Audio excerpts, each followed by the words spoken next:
తిరిగి BCN news కి స్వాగతం.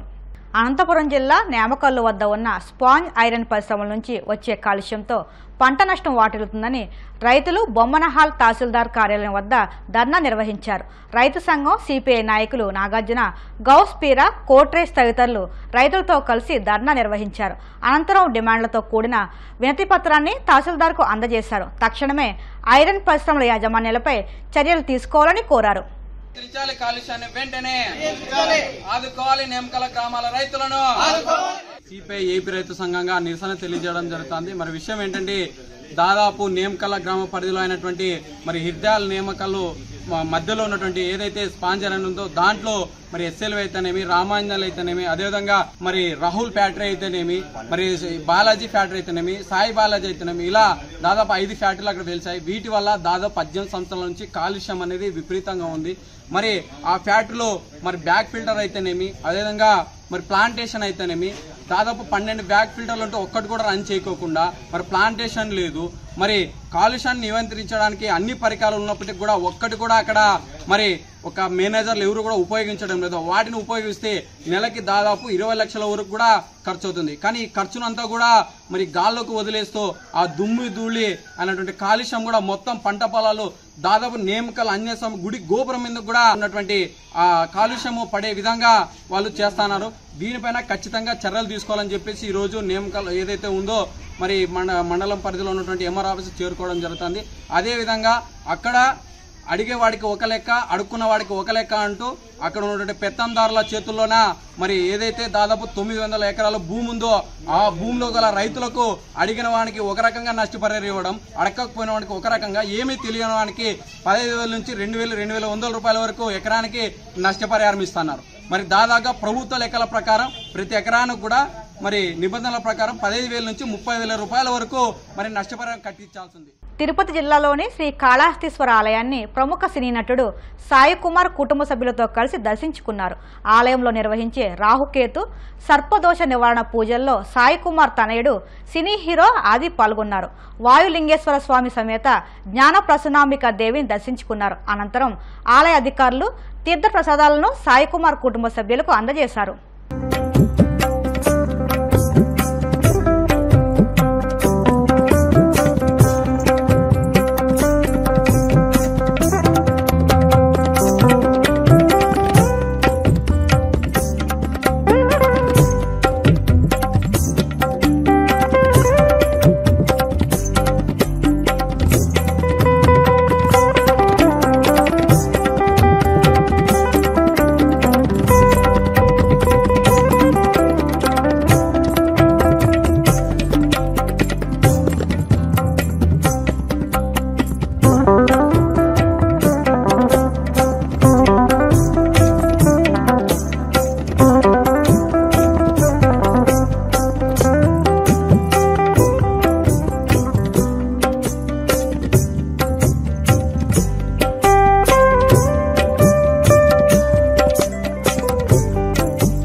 తిరుపతి వెంకటేశ్వర స్వామిని ఆముదాల వలస నియోజకవర్గం ఎమ్మెల్యే కోన రవికుమార్ దర్శించుకున్నారు. చంద్రబాబు నాయుడు హయాంలో కొలువుదీరిన కొత్త ప్రభుత్వం పరిపాలన ద్వారా రాష్ట్ర ప్రజలకు అన్ని విధాల మంచి జరగాలని ఆకాంక్షిస్తూ పూజలు నిర్వహించి మొక్కులు చెల్లించినట్లు పేర్కొన్నారు. కుటుంబ సభ్యులతో ఎమ్మెల్యే హోదాలో తిరుమలకు రావడం చాలా ఆనందంగా ఉందని వెల్లడించారు. వెంకటేశ్వర స్వామి దర్శనం కోసం ఈరోజు వచ్చాం. వెంకటేశ్వర స్వామిని కోరుకున్నది పరదాల చాటున జరిగేటటువంటి పాలన పోయి ప్రజాపాలన వచ్చింది. ఈ రాష్ట్రంలో ఉన్నటువంటి 5,50,00,000 మంది ప్రజానీకం సుభిక్షంగా ఉండాలని, మంచిగా ఉండాలని, గత 5 సంవత్సరాల్లో సాగినటువంటి విధ్వంసాన్ని అధిగమించి ఈ రాష్ట్రంలో ప్రతి ఒక్క కుటుంబానికి, ప్రతి ఒక్కరికి మంచి జరగాలని ఆ వెంకటేశ్వర స్వామిని కోరుకున్నాం.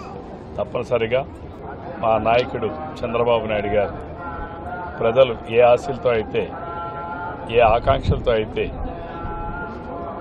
భవిష్యత్తులో కూడా ఇటువంటి తీర్పు వస్తుందో రాదో అనేటట్టుగా నభూతో నభవిష్యత్ అనేటటువంటి స్థితిలో అద్భుతమైనటువంటి విజయాన్ని అందించినటువంటి పరిస్థితుల్లో ప్రజల ఆకాంక్షలు నెరవేరుస్తామని చంద్రబాబు నాయుడు గారు అది నిన్నటి నుంచే తొలి అడుగు పడిందని, ఏదైతే మొట్టమొదటిగా చెప్పామో మెగా డిఎస్సి నిర్వహిస్తామని మొట్టమొదటి సంతకం ఈ రాష్ట్రంలో చదువుకున్న నిరుద్యోగుల కోసం, అలానే ఈ రాష్ట్రంలో ఉన్నటువంటి ఎంతోమంది పేదల ఆకలి తీర్చడం కోసం అన్నా క్యాంటీన్లు ప్రారంభించడం, అలానే 16,000 అబౌవ్ ఏవైతే ఉపాధ్యాయ ఉద్యోగాల నియామకం కోసం ఫైల్ మీద సంతకం పెట్టడం, ఏదైతే జగన్మోహన్ రెడ్డి భూ కబ్జాలకు అనుగుణంగా రూపొందించినటువంటి చట్టం ఏదైతే ఉందో, ప్రమాదాల్లో గాయపడిన క్షతగాత్రులకు సకాలంలో రక్తం అందించి వారి ప్రాణాలను కాపాడేందుకు రోటరీ క్లబ్ బ్లడ్ క్యాంపులను నిర్వహించడం అభినందనీయమని కాకినాడ జిల్లా జడ్జి పి కమలాదేవి పేర్కొన్నారు. కాకినాడ సినిమా రోడ్ కల్పనా సెంటర్ వద్ద ఉన్న సూర్యకళా మందిరంలో కాకినాడలోని అన్ని రోటరీ క్లబ్స్ ఆధ్వర్యంలో ప్రపంచ రక్తదాన దినోత్సవాన్ని పురస్కరించుకుని మెగా రక్తదాన శిబిరాన్ని నిర్వహించారు. కార్యక్రమానికి rotary club Kakinada golden Jubilee అధ్యక్షులు నరహశెట్టి రవికృష్ణ అధ్యక్షత వహించగా డిస్టిక్ జడ్జి గౌరవ అతిథులుగా పాల్గొన్నారు. కార్యక్రమంలో భాగంగా తొలుత అతిథులు జ్యోతి ప్రజ్వలన చేసి మెగా రక్తదాన శిబిరాన్ని ప్రారంభించగా పెద్ద సంఖ్యలో రక్తదాతలు పాల్గొని రక్తదానం చేశారు. ఈ సందర్భంగా జిల్లా జడ్జి పి కమలాదేవి మాట్లాడుతూ ప్రాణాపాయ స్థితిలో ఉన్న రోగులకు సకాలంలో రక్తం అందించేందుకు కాకినాడలోని అన్ని రోటరీ క్లబ్స్ ముందుకు రావడం అభినందనీయమని కొనియాడారు.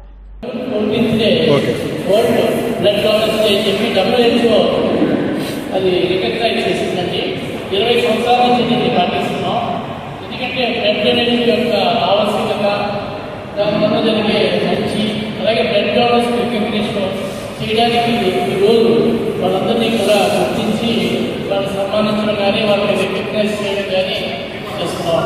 ప్రతి వారు కూడా 17 దాకా యువకులు, పెద్దలు 60 సంవత్సరాల వరకు కూడా బ్లడ్ డొనేట్ చేస్తుంది. అలాగే డయాబెటీస్ ఉన్నా కూడా నాటకం కాదు, కంట్రోల్ డయాబెటీస్ ఉన్న వాళ్ళు కూడా బ్లడ్ డొనేట్ చేయొచ్చు. కొన్ని కంట్రీస్లో 4 గ్రాముల ఎంఎల్ తీసుకుంటుంది, మన ఇండియాలో మాత్రం 300 ml వరకు మాత్రమే బ్లడ్ తీసుకుంటాం. అలాగే ఓల్డేజ్ ఉంది వాటర్ బ్లడ్ బ్యాంక్ కానీ ఎప్పుడైనా మనం బ్లడ్ డొనేషన్ క్యాంప్ కండక్ట్ చేస్తే అందులో 30% బ్లడ్ జనరల్ హాస్పిటల్ ఇస్తామండి.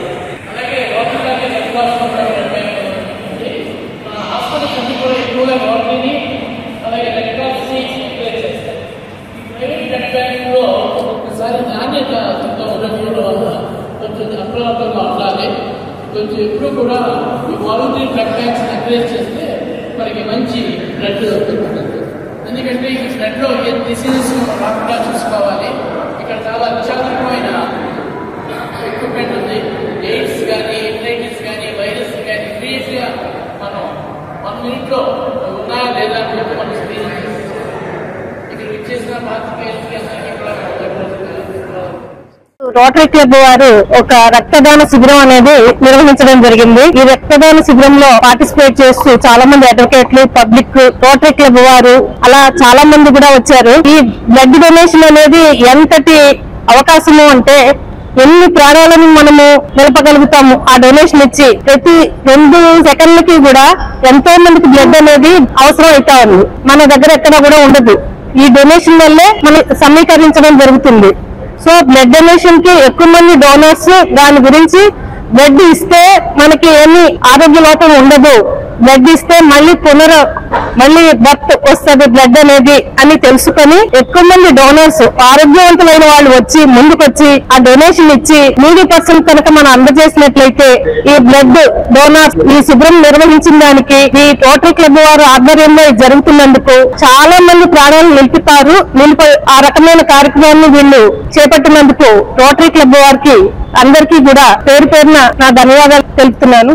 కుక్కల దాడిలో జింక మృతి చెందిన ఘటన అనంతపురం తాడిపత్రిలోని ఎల్లనూరు రోడ్డులో జరిగింది. ఎల్లనూరు రోడ్డులోని బైపాస్ పక్కన దారి తప్పి వచ్చిన జింకను కుక్కలు వెంబడించి దాడి చేశాయి.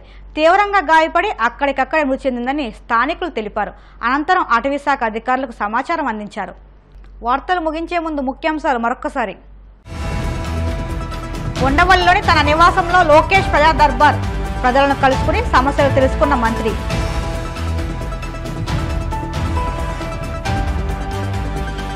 పల్నాడు జిల్లా మాచల నాగార్జున సాగర్ అంతర్రాష్ట్ర చెక్పోస్ట్ వద్ద తనిఖీలు, పట్టుబడిన 32 కేజీల గంజాయి.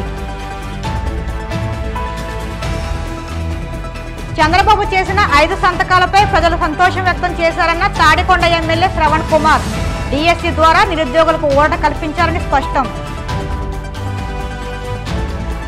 రోటరీ క్లబ్ బ్లడ్ క్యాంపులను కొనియాడిన కాకినాడ జిల్లా జడ్జి కమలాదేవి. క్షతగాత్రుల ప్రాణాలకు భరోసా కల్పిస్తున్నారని అభినందన. ఇవి ఇప్పటి వరకు ఉన్న వార్తా విశేషాలు. మరిన్ని వార్తా విశేషాలతో మళ్ళీ కలుసుకుందాం. అంతవరకు సెలవు. నమస్కారం.